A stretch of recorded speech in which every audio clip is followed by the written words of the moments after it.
दोस्तों, इस वीडियो में हम आपको बताएंगे असदुद्दीन ओवैसी बिहार के पटना एयरपोर्ट पहुंच चुके हैं।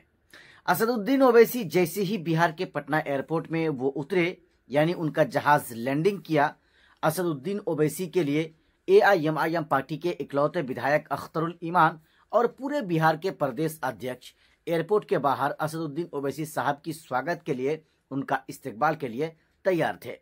आप जानते हैं कि कल जेपीसी में एक मीटिंग होनी है और उस मीटिंग में असदुद्दीन ओवैसी शिरकत करने वाले हैं, उस मीटिंग में शामिल होने वाले हैं। इसीलिए असदुद्दीन ओवैसी आज और अभी अभी की जो ताज़ा अपडेट है, जो खबर है, वो पटना पहुंच चुके हैं।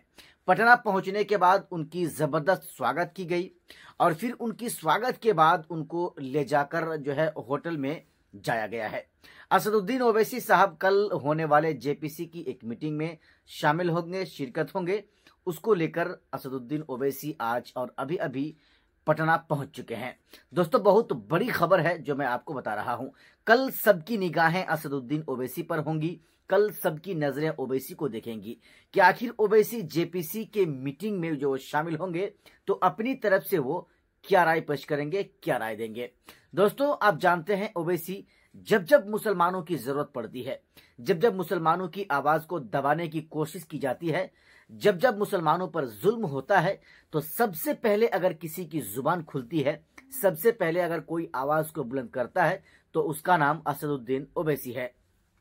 ओवैसी एक ऐसी शख्सियत है जो चाहे भारतीय जनता पार्टी हो, चाहे आम आदमी पार्टी हो, चाहे नीतीश की जदयू हो या फिर लालू प्रसाद की आरजेडी हो, किसी भी पार्टी के कोई भी नेता को देखकर वो डरते नहीं है, घबराते नहीं है और दूसरे जो विपक्ष के नेता होते हैं उनकी नजरों से नजरें डालकर, उनकी निगाहों में अपनी निगाहें डालकर उससे सवाल करते हैं और उससे ये पूछते हैं कि आखिर मुसलमानों पर यह जुल्म क्यों होता है। सिर्फ यही मामला नहीं है, सिर्फ वक्फ बोर्ड का मामला नहीं है या सिर्फ जेपीसी की मीटिंग में शामिल होना तक ही ये सीमित नहीं है। किसी भी मामला को अगर आप देख लेंगे तो कोई भी सेक्युलर पार्टियां जो अपने आप को सेक्युलर पार्टी होने का दावा करती हैं और फिर उस सेक्युलर पार्टी में मुस्लिम चेहरा चाहे जितना बड़ा हो जाए, कोई अपनी जुबान पहले नहीं खोलता है।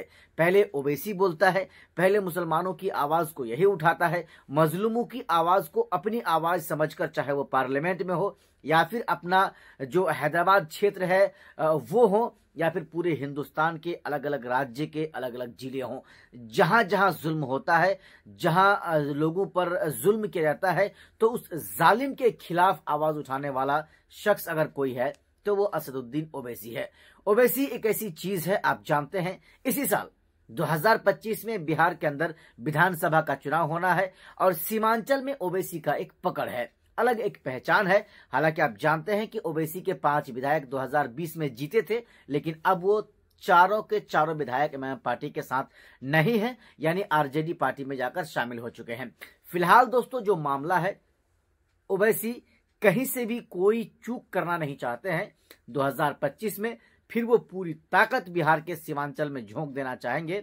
हालांकि एमआईएम पार्टी पूरे बिहार में चुनाव लड़ने के बारे में सोच रही है, लेकिन ऐसा लग रहा है कि महज अगर सीमांचल तक ही या मिथिलांचल तक ही अगर एमआईएम सीमित रहती है, अगर अपने 10, 15, 20 उम्मीदवार को चुनावी मैदान में उतारती है, तो यह एक अच्छा निर्णय होगा, यह एक अच्छी रणनीति एमआईएम पार्टी की तरफ से होगी। बाकी दोस्तों, ओवैसी के बारे में जो पहली जो पूरी जानकारी थी, जो नई और बड़ी जानकारी थी, वो मैं आपको दे दिया कि ओवैसी कल पटना में जेपीसी की एक मीटिंग होनी है और उस मीटिंग में ओवैसी को बुलाया गया है। ओवैसी की उस मीटिंग में शिरकत होनी है। उसको लेकर असदुद्दीन ओवैसी अभी अभी कुछ देर पहले, अगर कहा जाए तो 20 से 25 मिनट पहले, उनका जहाज वो पटना एयरपोर्ट में लैंडिंग हो चुका है और उनकी स्वागत जबरदस्त तरीके से एयरपोर्ट के बाहर कर दिया गया है और फिर कल की तैयारी के लिए ओवैसी साहब अपने होटल की ओर निकल पड़े हैं। बाकी दोस्तों, आपको क्या लग रहा है? ओवैसी सिर्फ हैदराबाद ही नहीं, सिर्फ तेलंगाना ही नहीं, हर जगह में जाते हैं,